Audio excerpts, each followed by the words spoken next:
Hi, I'm John Paul Marangeles from DSN M6B. So, today po, i-demonstrate ko po ang paglipat po ng ating pasyente.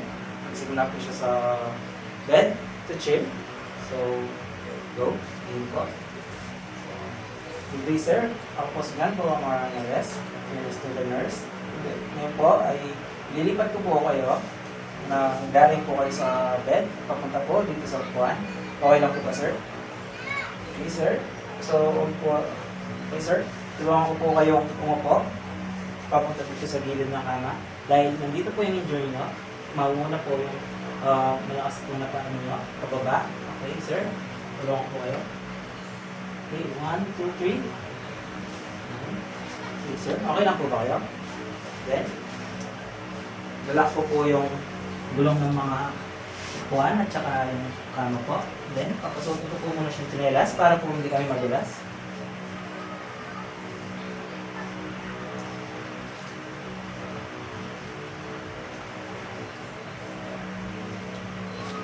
Next po, susuotan ko po siya ng belt para po ito po yung magiging support. Pag hawakan ko po para po hindi po kami mag-iba.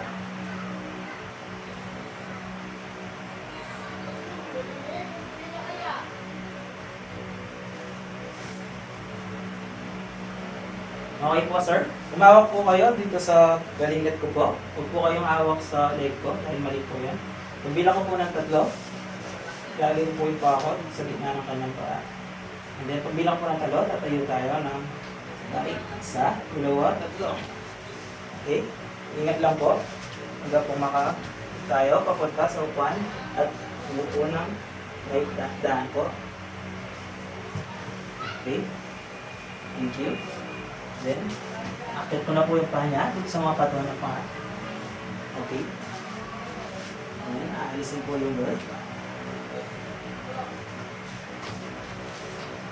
Okay po.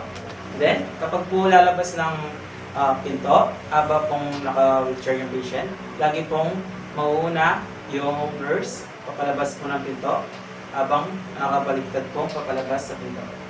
Okay. Next naman po. Next naman po is nanggaling po sa upuan, pabalik po sa bed. Kagaya lang po ng dati. Okay, sir, ready na po kayo. First po, susuwatan po siya ng belt. Support.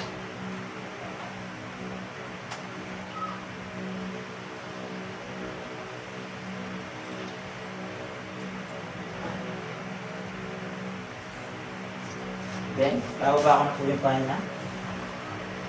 Then, lalak ko po yung gulong ng wheelchair natin. Then, request ko po yung paa ko sa gitna po ng paa niya. And then, pagbilang ko ng 3, tutulak niyo po yung kamay niyo sa armrest ng ating wheelchair. And then, 1, 2, 3. Then, awak po sa balikat ko. Then, ikot po tayo ng dahan-dahan. Pumark tayo sa head. Okay. Ikot po ng dahan-dahan. Okay. Alisin ko po yung blood natin. Then, alisin ko po yung tsinelas natin.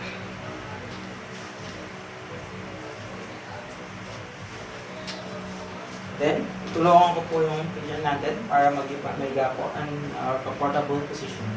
Okay, nandun po, sir. Okay. Okay na po. Then, tulungan ko. Thank you.